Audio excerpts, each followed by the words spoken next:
Assalamualaikum warahmatullahi wabarakatuh. Nama saya Nur Marisa Kaisara binti Sar Ezan. Saya akan mendeklamasikan sebuah sajak yang bertajuk Bangsa Merdeka. Bangsaku, kemerdekaan ini milik kita. Perjuangkanlah, pertahankanlah kemerdekaan ini.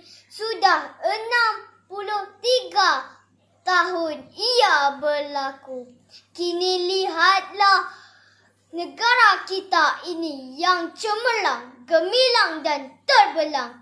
Bangunlah bangsaku, bangunlah bangsaku, bangunlah bangsaku. Semarakkan kemerdekaan kita ini dengan satu semangat, satu matlamat, negaraku Malaysia. Sekian, terima kasih daripada saya Nur Marisa Kaisara binti Sar Ezan. Merdeka!